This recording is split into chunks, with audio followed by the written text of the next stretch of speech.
भाइयों बहनों मित्रों,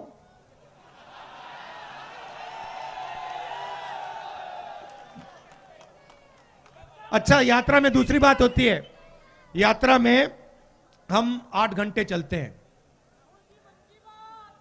8 घंटे चलते हैं और आपकी बात सुनते हैं, ज्यादा नहीं बोलते। मैं ज्यादा टाइम चुप रहता हूं। जो मुझसे मेरे साथ चल रहे हैं उनसे आप पूछ लो।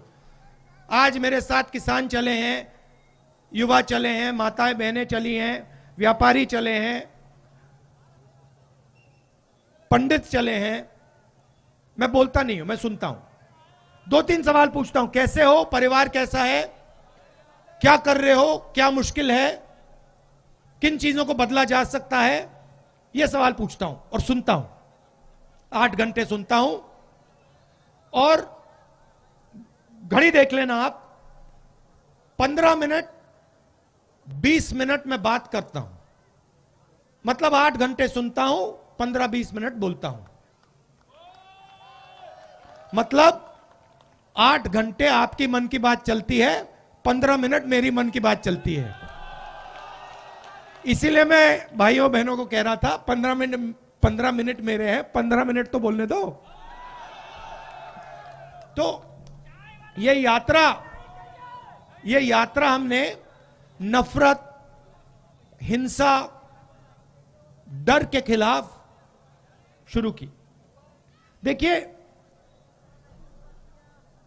हिंदुस्तान नफरत का देश नहीं है, हिंसा का देश नहीं है। सच बताऊं तो हिंसा और नफरत जैसी कोई चीज ही नहीं होती। डर होता है। जिसके दिल में डर होता है वो हिंसा करता है, वो नफरत फैलाता है। जिसके दिल में डर नहीं होता है वो हिंसा और नफरत नहीं फैला सकता, उसके दिल में होती नहीं है। मेरा कहना है जो हिंसा होती है वो डर का एक रूप होता है, जो नफरत होती है वो डर का एक रूप होता है। और जो बीजेपी की सरकारें होती हैं वो जानबूझकर डर फैलाती हैं। आप पूछोगे किसके दिल में डर, मैं बताता हूं। आप किसी भी किसान से बात करो और उससे पूछो, भाई बताओ तुम्हें कांग्रेस सरकार के समय डर लगता है या बीजेपी की सरकार के समय डर लगता है? सब के सब आपको कहेंगे डर हमें बीजेपी की सरकार के टाइम लगता है। फिर पूछो क्यों, और कहेंगे देखिए बीजेपी की जो सरकार होती है वो किसान की मदद और किसान की रक्षा नहीं करती है। खेती आसान काम नहीं होता है। किसी ने मुझे कहा, ओ आप 2000 किलोमीटर चल लिए, यह कोई मुश्किल काम नहीं है। हिंदुस्तान का किसान 2000 नहीं, अपनी जिंदगी में 30-40 हजार किलोमीटर चलता है, आगे पीछे खेत में, सही बात नहीं, इन्हीं सड़कों पे चलता है। तो असली काम वो करता है। अब उसको क्या जरूरत होती है? उसको फर्टिलाइजर, बीज, बीमा, इन चीजों की जरूरत होती है। उसको सही बीज नहीं मिलता, फर्टिलाइजर के दाम दुगने हो जाते हैं, 4 गुना। पोटाश का क्या दाम है? 2200। पहले क्या होता था? 400। तो सबसे पहले ये किसान के दिल में डर भर देते हैं। 24 घंटा काम करता है, 4 बजे सुबह उठता है, आधी रोटी खाता है, और फिर जब उसका समय आता है, चाहे गेहूं हो, सोया हो, केला हो, बेचने का समय आता है, तो दिल्ली में बीजेपी के लोग एक्सपोर्ट इंपोर्ट की पॉलिसी बदल देंगे और दाम को गिरा देंगे। तो पूरी की पूरी मेहनत 2-3 दिन में गायब हो जाती है। एमएसपी नहीं दिलवाएंगे। और अगर किसी किसान का खेत बर्बाद हो जाए, आंधी आ जाए, तूफान आ जाए, बीमा का पैसा मध्य प्रदेश में उसको नहीं मिल सकता। ऐसे किसान के दिल में ये डर पैदा करते हैं। युवाओं के दिल में डर कैसे पैदा करते हैं? युवाओं को रोजगार कौन देता? भैया ये एम्बुलेंस है क्या? युवाओं को क्या चाहिए होता है? युवा क्या चाहता है? रोजगार। अब अच्छा, अब रोजगार देता कौन है? ये जो प्रधानमंत्री जी के 2-3 मित्र हैं, ये रोजगार नहीं देते देश को। ये ज्यादा से ज्यादा 50,000, 1 लाख, 2 लाख लोगों को रोजगार दे सकते हैं, अगर पूरा मिला दो।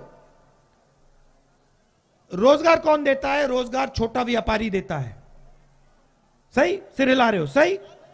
रोजगार स्मॉल और मीडियम बिजनेस जो चलाता है, जो हिंदुस्तान में लाखों हैं।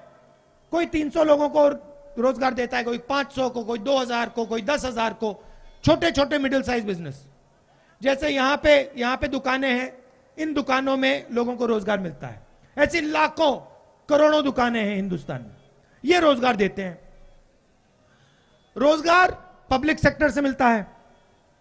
BHEL जैसी कंपनी, हिंदुस्तान रेलवेज, सेना, CRPF, BSF और प्राइवेट सेक्टर में जो छोटी और मिडिल साइज कंपनी है उधर। अब इन्होंने क्या किया? युवाओं को डराने के लिए सबसे पहले इन्होंने नोटबंदी, GST लागू की, और जो रोजगार देने की रीढ़ की हड्डी उसको उड़ा दिया। तो आज हिंदुस्तान में युवाओं को रोजगार नहीं मिल सकता, खत्म। मध्य प्रदेश में आप कुछ भी कर लो, यहां पे युवाओं को रोजगार नहीं मिल सकता, क्योंकि रीढ़ की हड्डी तोड़ दी। जैसे ये खड़े हैं, अगर हमने इनकी रीढ़ की हड्डी तोड़ दी, ये खड़े नहीं हो पाएंगे, खत्म कहानी। जो करना है कर लो। वो हिंदुस्तान का स्मॉल और मीडियम सेक्टर है, उसके साथ नरेंद्र मोदी जी ने वो किया है। ये पॉलिसियां नहीं थी भाइयों बहनों, ये हथियार हैं। नोटबंदी, GST पॉलिसी नहीं है, हथियार है। छोटे व्यापारियों को, किसानों को, मजदूरों को, स्मॉल और मीडियम बिजनेसेस को मारने के हथियार हैं, और इन हथियारों को चला दिया और रीढ़ की हड्डी तोड़ दी। अब दूसरा रास्ता, public sector, railways, BHEL, army, ये दूसरा रास्ता है युवाओं के लिए, हैगा। प्राइवेट, पब्लिक सेक्टर को प्राइवेट कर दिया, रेलवेज को बेच रहे हैं, BHEL को बेचने की तैयारी हो रही है, पेट्रोल कंपनीज बेच रहे हैं। जो भी आपकी पूंजी थी, अभी आएंगे, पब्लिक सेक्टर का रास्ता बंद कर दिया। और जो आखिरी रास्ता था, जो भैया ये हमारा झंडा, ये इसको आगे लाओ, तिरंगे के यहां लाओ, मैं दिखाना चाहता हूं।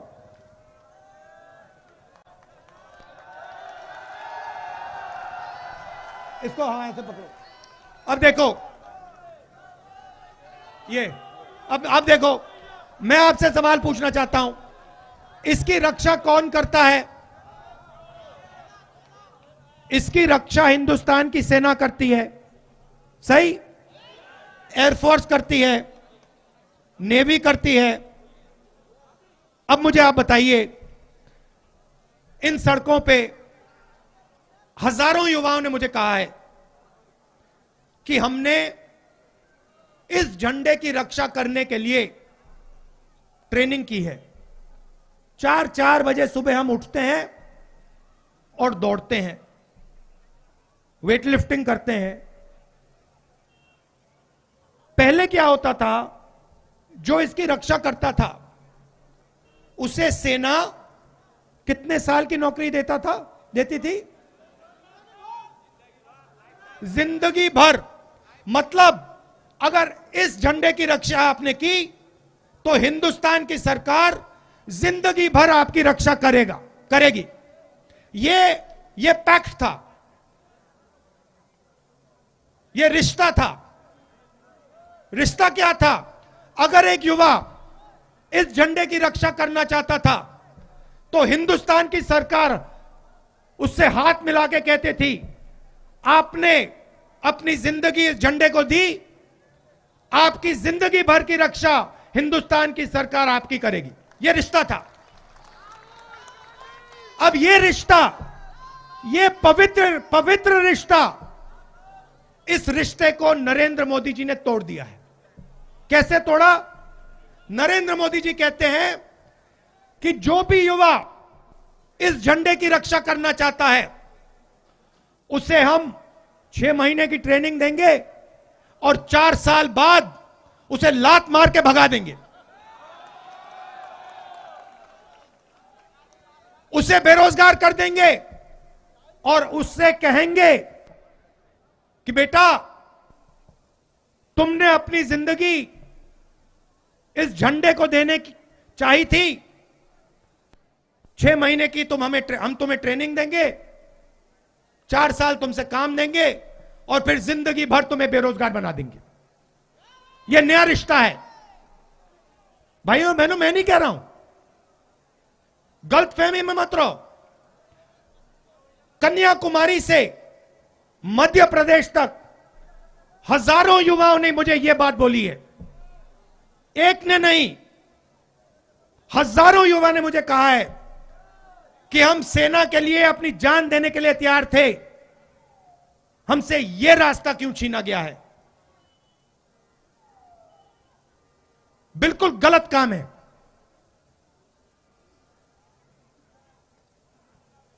तो सारे के सारे रास्ते बंद कर दिए हैं। सेना का रास्ता बंद कर दिया, पब्लिक सेक्टर का रास्ता बंद कर दिया, सरकारी नौकरियां जो होती हैं उसका रास्ता बंद कर दिया। क्यों? डर पैदा करना चाहते हैं किसानों के दिल में, युवाओं के दिल में, मजदूरों के दिल में। क्यों? क्योंकि भाई और बहनों, उस डर को वो नफरत में बदलना चाहते हैं। भाई को भाई से लड़ाना चाहते हैं। क्यों? क्योंकि हिंदुस्तान के 3-4 सबसे बड़े अरबपतियों को आपका पूरा का पूरा धन पकड़ाना चाहते हैं। यह सच्चाई है। तो भारत जोड़ो यात्रा का काम क्या है? जो भाई को भाई से लड़ाया जा रहा है, जो डर फैलाया जा रहा है, सबसे पहले उसके खिलाफ खड़ा होना। एक बात मुझे बताइए, बुरहानपुर जो है किस लिए जाना जाता है? बताइए। यह नफरत के लिए जाना जाता है क्या? क्या कहते हैं कि बुरहानपुर नफरत का सेंटर है? ना, कहते हैं बुरहानपुर मोहब्बत का सेंटर है।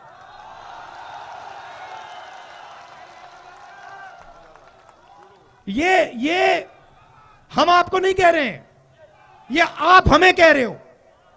ये आपने हिंदुस्तान को सालों से कहा है, हजारों सालों से कहा है। आप इस बात को बहुत अच्छी तरह समझते हो। आपसे शायद बेहतर इस बात को कोई नहीं समझ सकता। और ये जो आपका मैसेज है, मोहब्बत का मैसेज, ये हम यहां इधर से श्रीनगर तक ले जाएंगे। तो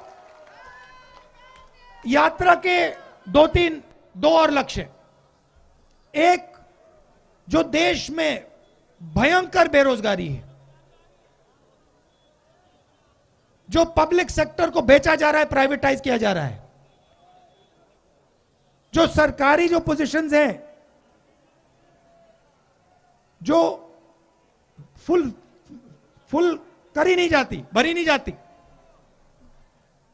तो बेरोजगारी के खिलाफ यह यात्रा चल रही है। और आखिरी बात, बहन आप एक बात मुझे बताइए, यूपीए के समय गैस सिलेंडर का दाम क्या होता था? ये देखो 400। अच्छा, अब मैंने एनडीए के बारे में पूछ लिया तो आप 2 हाथों से भी नहीं दिखा पाओगे। देखो एनडीए के, बीजेपी के समय सिलेंडर का दाम कितना है? ये देखो, यूं करना, देखो यूं करना पड़ेगा, ये और फिर ये, मतलब 3 बार। यूपीए का टाइम खट। और नरेंद्र मोदी जी आते थे, कहते थे 400 रुपए का गैस सिलेंडर हो गया है। आज नहीं कहते कि 1100 रुपए का हो गया। आपको दूसरा सवाल पूछना चाहिए। आपको, ठहर जाओ भैया, आपको यह पूछना चाहिए कि जो 400 रुपए और 1100 रुपए में फर्क है, यह आपकी जेब में से निकल रहा है, तो ये जा कहां रहा है? देखिए, पैसा गायब नहीं होता। ऐसे पैसा, आपने कभी पैसा को गायब होते हुए देखा है कि आपने पैसे को यूं किया और गिराया, वो गायब हो गया? पैसा आपकी जेब में से निकल के कहीं ना कहीं तो जाता है ना। तो आपको यह सवाल पूछना चाहिए, ये गैस सिलेंडर का 400 रुपए 1100 रुपए के बीच में फर्क है, ये जा कहां रहा है? और दूसरा सबसे बड़ा सवाल, फिर से, यूपीए के समय पेट्रोल का दाम क्या होता था? 60 रुपए। बीजेपी के समय 107 रुपए। ये जो है 60 रुपए और 107 रुपए के बीच में जो फर्क है, यह सवाल आप पूछो बीजेपी के लोगों से, ये किसकी जेब में जा रहा है? ये पैसा भाइयों और बहनों, आप जानते हो किधर जा रहा है, किस काम के लिए इसका प्रयोग किया जा रहा है, ये सब आप जानते हो। तो ये जो 3 मुद्दे हैं, इसके लिए हमने भारत जोड़ो यात्रा शुरू की। बेरोजगारी, महंगाई और नफरत, डर और हिंसा। आपने आज मध्य प्रदेश के पहले दिन आपने इतना प्यार दिया, इस यात्रा की इतनी मदद की, और इतने लोग चले, मैं आपको स्टेज से पूरा धन्यवाद ही नहीं कर सकता। तो मैं दिल से आपको कहना चाहता हूं, बहुत बहुत धन्यवाद, बहुत बहुत धन्यवाद। और आपने जो मोहब्बत दी मुझे, जो प्यार दिया, जो इज्जत दी, इसको मैं जिंदगी भर नहीं भूलूंगा। नमस्कार, जय हिंद।